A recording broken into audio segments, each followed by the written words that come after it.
우리가 죄 앞에 있을 때요, 죄의 유혹이 우리를 덮치려 할 때 그 죄의 추함, 흉악함, 악취가 느껴진다면 우리는 죄에 대한 통찰력이 생기게 될 것입니다.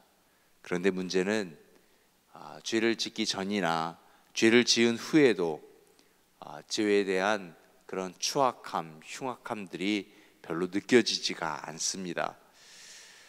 죄 짓기 전에 우리는 어떤 생각이 드는가 하면 그 죄 앞에서 먹음직도 하고 보암직도 하고 지혜롭게 할 만큼 탐스럽게까지 할 정도로 그 죄의 유혹은 치명적입니다. 죄의 유혹은 우리에게 굉장히 매력적으로 다가올 뿐만 아니라 우리의 이성의 판단을 흐리게 하고요, 오히려 그 죄를 나로 하여금 정당하게까지 정당화시켜 버립니다. 그래서 우리는 이런 말까지 하지 않습니까? 남이 하면 불륜이지만 내가 하면 로맨스라고요. 그냥 모든 죄가 나에게서는 정당화돼 버립니다. 자, 내가 지었던 죄가 죄라는 것을 알게 된 이후에 우리는 사실 엄청난 대가를 치르게 되는 것입니다.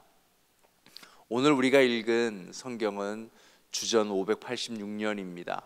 지금으로 말하자면 약 한 1500년 전입니다. 1500년 전에 하나님의 땅 예루살렘이 완전히 초토화돼 버렸습니다. 이것은 도무지 믿기지 않는 일입니다. 아니요, 받아들일 수가 없는 일입니다. 왜냐하면 하나님께 버림받은 거잖아요. 이들이 누구예요? 버림받은 땅이 어떤 땅이에요? 열방의 대열에 자신만만하게 서 있었습니다. 그리고 하나님의 사람들이라고 또 자신했었습니다. 그런 이들이 단 한순간에, 그렇게 오래 걸리지도 않았습니다, 한꺼번에 이렇게 몰락해 버렸습니다. 근데 몰락했는데 어느 누구 하나 이것이 자신의 죄라고, 우리 모두의 죄라고 여기는 이가 없었습니다. 그 앞에 하나님의 대언자 예레미야가 지금 말로 표현할 수가 없어서, 도저히 말로 설명할 수가 없어서 그저 혼자 우는 것입니다. 그래서 애가입니다. 애가는 누군가 죽었을 때 부르는 노래입니다. 즉 절망인 것이죠. 다시 살 수 없는 소망, 이제 이것이 끝이다. 그래서 애가입니다. 하지만 예레미야는 그냥 끝이 아니라 한 가지 소망을 붙들고 있는 것입니다. 지금 하나님의 뜻을 떠난 이스라엘이 얼마나 끔찍한 일을 당하는지요, 아주 최악을 보여주는 것입니다. 굶주린 어머니들이 자기 자녀를 먹었다라고 표현하고 있지 않습니까? 이런 일이 있을까요? 사람들은 아주 극에 치달리고 있습니다. 그뿐만이 아닙니다. 영적인 혼란, 그리고 이제 더 이상 하나님을 찾지 않습니다. 그리고 주전 586년 이 시기는 7월 8일입니다. 기어이 그 성벽마저 뚫려버리고 만 것입니다. 그리고 왕은 시드기야였죠. 시드기야 왕이 도망가다가 붙잡혔습니다. 하지만 한 사람 예레미야는 이 나라와 하나님의 사람들을 살리고자 지금 몸부림치고 있는 것입니다. 그러면 우리는 이 성경을 읽을 때 우리의 삶의 모습을 보십시다. 우리가 살아가고 있는 이곳이 안전하다고 볼 것이 아니라 우리 앞에 놓여 있는 죄, 우리도 죄의 심각성을 깨닫고 죄 앞에서 죄의 통찰력을 갖되, 그러나 나도 모르게 무너졌을 때 죄 지은 다음 날 우리가 무엇을 해야 할까라고 하는 것입니다. 결론은 예레미야는 딱 한 가지를 포기하지 않았습니다. 그것은 기도입니다. 지금 예레미야는 기도하면 된다라고 외치고 있는 것입니다. 어떻게 해요? 어떻게 기도하자고요? 눈물로 눈이 상할 정도로 기도하자라고 하는 겁니다. 창자가 끊어질 정도로 기도해 보자. 간이 땅에 쏟아질 정도로 기도하자. 지금 너무 절망적이니까 언어도 다소 거친 부분도 있습니다. 하지만 이렇게 우리가 기도해 본 적이 있었던가요? 이러한 아픔을 가지고 기도해 본 적이 있었던가요?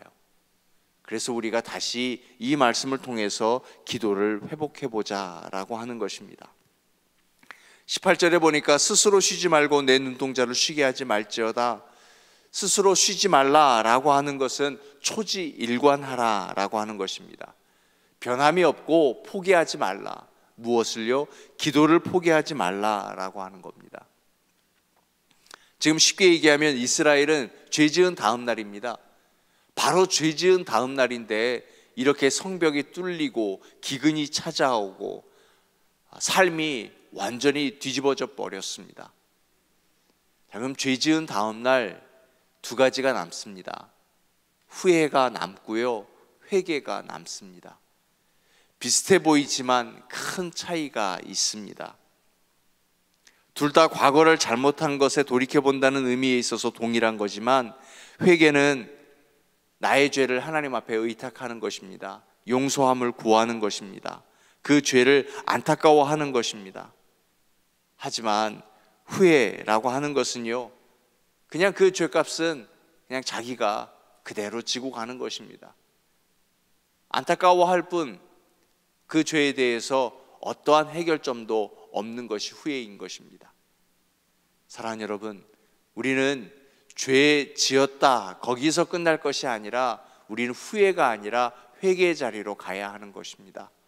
죄 안타깝지만 우리도 무너질 때가 있습니다. 하지만 우리에게는 후회가 아니라 회개의 자리로 나아가야 하는 것입니다. 지금 이스라엘은 후회는 하는데 회개가 없는 것입니다. 그래서 예레미야는 외치고 있는 것입니다.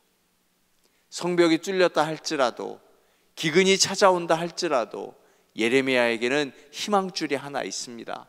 다시 기도하면 된다라고 하는 겁니다. 맞습니다. 하나님이 우리에게 남겨주신 것이 바로 기도입니다. 우리 경험해 보았잖아요. 우리 기도의 맛을 보았잖아요. 다 끝났다라는 상황 속에서도요, 기도하면 일어서게 되어 있습니다. 그러므로 우리가 극도의 환난과 슬픔 속에서 낙심하지 아니하고 영원하신 하나님께 다시 나아갈 수 있는 것이 기도입니다. 낙심한다라고 하는 것은 하나님을 보지 않고 어려움을 보는 것입니다. 어려움을 보면 끝없습니다. 그러나 기도한다라고 하는 것은 그 어려움 가운데 다시 하나님을 본다라고 하는 겁니다. 하나님을 보면 됩니다. 하나님을 보면 하나님께로 달려가게 되어 있습니다. 조국의 비운 속에서 적어도 예레미야는 하나님을 바라보고 있는 것입니다. 비록 나라는 망했어도 하나님은 영원하십니다. 영원하신 하나님이 망한 나라도 돌이키실 줄로 믿습니다. 그러므로 우리의 소망이 어디 있는가? 지금 나는 어제 무엇 때문에 절망했는가? 무엇 때문에 속상했는가? 절망할 게 아닙니다. 속상할 게 아닙니다. 서운할 게 아닙니다. 다시 우리는 하나님을 바라보면 되는 겁니다. 거꾸로 보면 왜 우리는 속상함이 있고 서운함이 있는가? 하나님을 바라보지 않기 때문에 그렇습니다. 다시 하나님을 바라보면 우리에게 회복이 있습니다. 하나님은 영원하시기 때문에 그 영원하신 하나님을 바라보는 것, 그것이 바로 기도인 것입니다. 기도의 원리가 19절에 있습니다. 내 마음을 주의 얼굴 앞에 물 쏟듯 할지어다. 회개의 눈물은 우리의 영을 맑게 합니다. 우리의 영이 맑아지는 것, 그것은 회개의 눈물입니다. 사랑하는 여러분, 눈물이 풍성하기를 주님의 이름으로 축원하여 드립니다. 눈물을 강물처럼 흘릴지어다 라고 했습니다. 쉬지 않는 눈동자, 살아있는 눈동자, 다 하나님을 바라보고 있는 눈동자입니다. 이런 말이 있습니다. 훈련에서 땀을 많이 흘리면 전쟁에 피 흘리지 않는다. 군인들에게 교관이, 조교가 하는 말입니다. 지금 땀 흘려야 된다. 지금 안 그러면 큰일 난다 라고 하는 것입니다. 좋은 말인 것 같습니다. 우리가 지금 눈물 흘려야 하는 것입니다. 눈물로 기도하는 사람은 살아가면서 우리는 평안할 수 있는 것입니다. 기도하면서 우는 것이 낫습니다. 삶을 살아가면서 우는 것은 그것은 정말 힘든 일입니다. 사랑하는 여러분, 여러분의 눈에 눈물이 있을 때에는 기도할 때만 눈물이 있기를 축복하여 드립니다. 그리고 살아가면서는 웃을 수 있기를 축복하여 드립니다. 오늘 우리가 회개의 눈물을 흘리게 될 때 우리의 가족이 건강할 것이고요, 우리가 함께 모여 기도할 때 우리의 조국과 그리고 살아가는 이 미국이 다시 회복될 줄로 믿습니다. 그 모든 것의 열쇠가 오늘 우리의 기도에 있다라고 하는 것입니다. 그렇습니다. 기도가 소망입니다. 다른 것 소망 아닙니다. 기도가 소망입니다. 그래서 우리가 다시 기도하고 있는 것입니다. 자긍심, 자부심을 가져야 합니다. 소수인 우리가 이 새벽에 기도하기 때문에 우리의 모든 지체들이 평안할 수 있는 것입니다. 우리의 눈동자가 하나님을 바라보며 또 우리의 눈에 눈물이 풍성하여질 때 하나님이 기뻐하시고 또 그 죄악에서 멈추어 주시고 우리를 회복시켜 주실 줄로 믿습니다. 기도가 소망이 되시기를 주님의 이름으로 축원하여 드립니다. 이 말씀 붙들고 우리 함께 기도하겠습니다.